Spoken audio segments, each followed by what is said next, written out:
guys, how's it going? I am here for another video. Wait, the top of my head is being cut off. I can't do that. Yeah? Hold on. Again. So, what's going on? Today we're going to talk a little bit about nostalgia and how you shouldn't be fixing what's not broken because we didn't ask. That's very specific. I don't know what I'm going to title this video. So, as we know, about a week ago was the VMAs, and we had an interesting performance from the Black Eyed Peas. I'm getting right to the point. And, you know, save for will.i.am, Taboo, Apple D App, we watched their performances, we watched their videos, we just watched and listened to them so that we could hear, you know, that one Fergie verse or that like background vocal or that ad lib or whatever. Obviously, you know, in recent years, people have been clowning Fergie because of the national anthem flop that happened, that whole fiasco. But you cannot take away from Fergie what she has contributed to the music industry as a member of the Black Eyed Peas. Now, she wasn't the first member. Like, she wasn't, like, a part of the original lineup. And she definitely wasn't their first female, like, you know, because there's, like, one female that has to be in the Black Eyed Peas for some reason. But there's one female in the Black Eyed Peas, and she wasn't the first female. It was actually a woman by the name of Kim Hill. And now they've replaced Fergie with a newer girl named J. Ray Soul. I really haven't like taken a look at her or really like paid a lot of attention to who she is. But it was definitely a little bit odd. Now some people might say, well, you know, Fergie wasn't the first woman in the Black Eyed Peas, so I don't know why people are making a big deal out of this. This is why. Because most of the nostalgia surrounding the Black Eyed Peas and most of their hits have had Fergie on them. That's why. Since like pretty much their first biggest hit, Get It Started, okay? That song, everybody remembers the way that it starts with Miss Fergie singing, "Let's get it started in here." Like, everybody knows that that's the way that song starts. And then she has parts all up and through it with the background and stuff. Okay, everybody knows My Humps. Okay, everybody knows that most of that song was led by Fergie. And everybody knows Boom Boom Pow. People in the place, if you wanna get down. Like, everybody knows her screaming in that. Everybody knows, like I'm saying, like, a lot of these songs, Fergie was a huge part of. It maybe if she didn't have like a huge role in the production and the vocals and just in general the general direction and tone of the Black Eyed Peas and what they stand for, if she didn't have like a huge role in it, then maybe people wouldn't be so like taken back when we see some other woman up there singing in the place of Fergie. Maybe then we really wouldn't have an issue with it. But since she was in the group and solidified for a good 2 decades, like she was there since like the early 2000s. I want to say like she was around the time where they started to become very, very popular. She's been there through that entire era, through that entire time period. And of course, we're going to feel away if Fergie is not there anymore because she represents part of the nostalgia. We watch Black Eyed Peas for the nostalgia. We're not checking for any new music that they have coming out. That song that they performed was god-awful, I'm sorry to say, but it was trash, number one. And number two, that performance was weird as hell. Why are we being...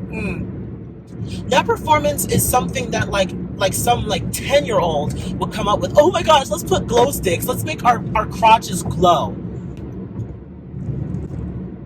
Where is the disconnect? Like, we are not like 13, 14 years old where something like that, even if you were like 13 years old, I mean, something like that would kind of just be a little too juvenile, a little too like immature. What are we doing? Like, even if it was a song about your junk, I feel like that would just be like kind of stupid, silly. Like, they've always been eccentric. They've always been like, you know, otherworldly and futuristic. That's always been kind of their style. They've always like done, and even their music videos.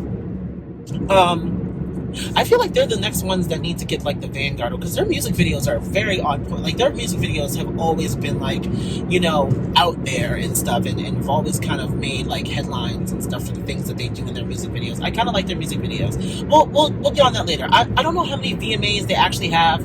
but I'm sure it's quite a few because their music videos do be saying stuff. Now, moving right along, I think that they really missed the target of what they may have been trying to do, or maybe they are just trying so hard to make headlines again in 2020. But I mean, people under the age of, I want to say 20, aren't really gonna know who the Black Eyed Peas are like that. Like, they might know a few of their songs because they still kind of play them on the radio, but they're not really gonna be following them that closely. So I guess maybe they tried to come off on like shock value, but it just came off as being very, very immature, and like there's just no connection there. No connection. Page does not exist. Error, was it the error message 404 error does not exist. Page does not exist. Okay. BlackEyePeas.exe has shut down, has disconnected. It's not available. Control Alt Delete, go back to the beginning, change your password, and forget it and never log back in. That's what I need from them. Forget your password, do not log back in. I don't know. I don't know. To me, that performance just did not say anything to me. And then when they did I Got a Feeling, and then Homegirl was saying, I don't even know what she was singing. Her voice, I don't know. Like, from that performance, judging from that performance, I'm not really feeling her voice either. I don't know. Hey, so I'm in the middle of editing, and since I did this video about a week ago, and I'm finally like doing the editing now, there's some things that I have to clarify. One, I didn't know that J. Ray Soul was actually Jessica Reynoso from the Philippines. So yes, she is actually, I believe she's half Black, half Filipino. Correct me if I'm wrong. And her voice actually does sound good. I took time to actually listen to her again because I remember seeing her before in some other videos, but I just forgot who she was. But she actually does have a really good voice. It might even be better than Fergie's. But neither here nor there. It doesn't really change the way that I feel about the Black Eyed Peas and what they're doing currently. Like, I don't know. I feel like it's not up to me to tell an artist like whether or not they should continue to make art, because honestly, it could be the same for me. Like, I'm already pushing 30 and I'm still here trying to make my music happen. I mean, I can't tell somebody that they can't pursue their craft and continue to make music, make their art. It's just maybe not approach it the way that you did and people would like it more. I mean, I don't really see anybody like saying that the performance was good like that.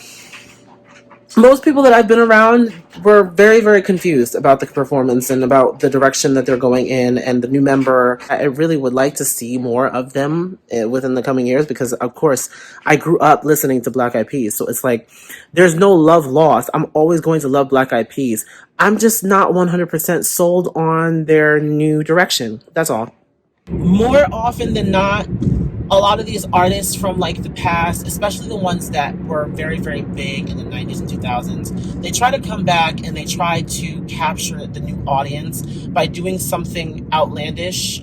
That's why, with artists to me like Brandy and JoJo, I always go back to them because they're like my faves. But the thing is that they don't ever try to they never try to change the artists that they are in order to fit into the new niche of what artists are doing today.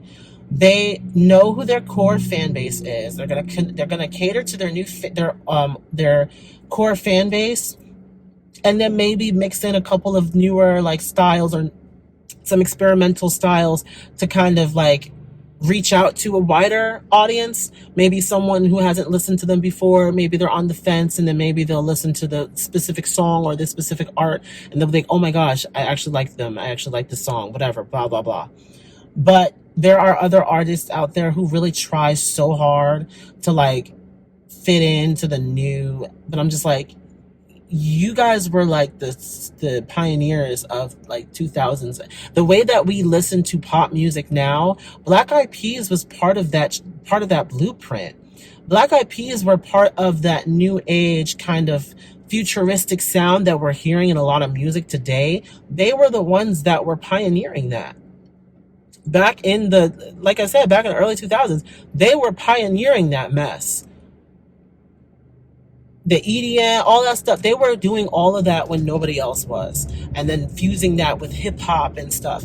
I really, to me, the LMFAOs and stuff that came later on, Black Eyed Peas really honestly set that stage for those types of artists to come out, for those types of artists to be able to experiment and stuff. Like, Black Eyed Peas was one of the first experimental groups that I ever identified with, because not one of their singles to me can be looked at as being like the same as the other ones. Like, there's always some new element to all of their singles and a lot of their music in general that you can get. Like, there's similarities, but then there's huge vast differences between a lot of their songs, and that's the reason why people really got with them, because they always kept you guessing. I don't know what's going on now. I don't know what's going on. I mean, I was left guessing, but not in a good way. I was just kind of taken back. I'm like, oh, okay, so this is what we're going with in 2020. All right.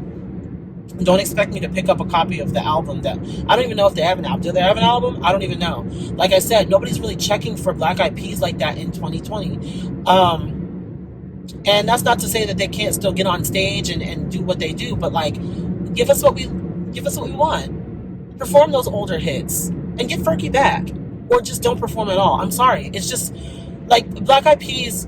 I'm not saying that we'd be nothing without Fergie, but that's what everybody identifies. When they see the Black Eyed Peas, they see will.i.am and they see Fergie. Sorry to Taboo and Apple D, but you guys, you're talented. They are talented. Like, don't second guess Apple D App and Taboo for a second. Do not put slander on their name. They're important, but like, for some strange reason, I guess because Fergie and will.i.am were the two artists that did a lot outside of the group, so people identify with them more. But like, when people think about Black Eyed Peas, people don't really see them without Fergie and will.i.am. So if you're missing Fergie, you're missing a huge part of Black Eyed Peas, and they honestly just cannot exist in the same way. That's all I really got to say about it. That's all I really got to say about that. But yeah, so let me know what you guys think. Do you believe that they can actually come back as a group without Fergie? Or do you think it's just kind of like shooting in the dark?